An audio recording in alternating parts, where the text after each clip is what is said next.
అందరికీ నమస్కారం అండి. ఓం గం గణపతియే నమః. ఎలా ఉన్నారండి? అందరూ బాగుండాలని, అందులో నేను ఉండాలని కోరుకుంటున్నాను. దైవం మన సంపదను కాదు, మన హృదయాన్ని చూస్తాడు.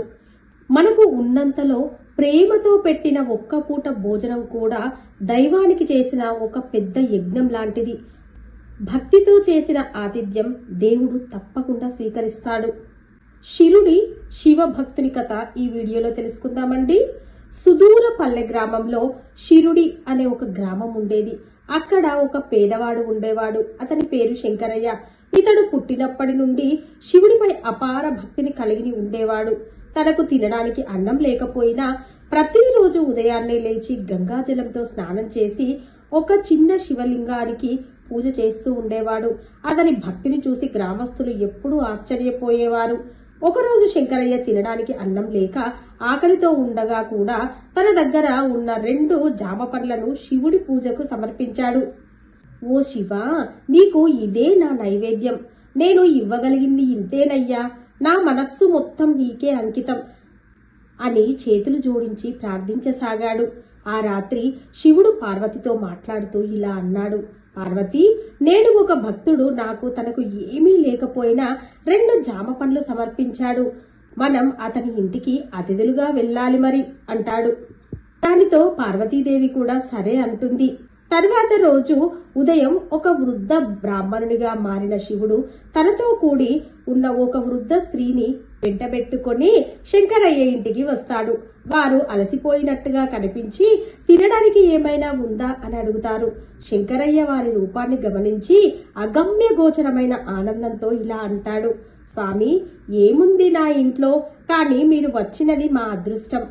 పరిగెత్తుకుంటూ వెళ్లి కిరాణం కొట్టులో కొంత కందిపప్పు తెచ్చి కొంత బియ్యం పొరుగింటి నుండి అడిగి తెచ్చి అన్నం వండాడు.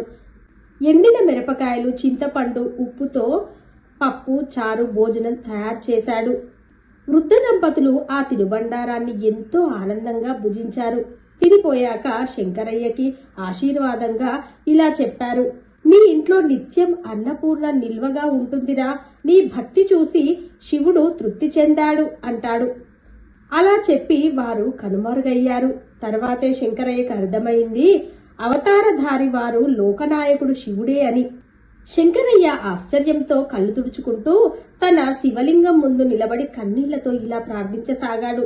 ఓ శంభో, ఓ నీలకంఠ, భక్తిని అర్థం చేసుకునే దైవం ఎక్కడైనా ఉందా అని అంటే నా ఇంటికి త్రిగుణాతీతుడైన నీవు వచ్చావని నేను ఎప్పటికీ మర్చిపోనయ్యా అంటూ ఆ శంకరయ్య ఆనంద పారవశ్యంలో మునిగిపోసాగాడు.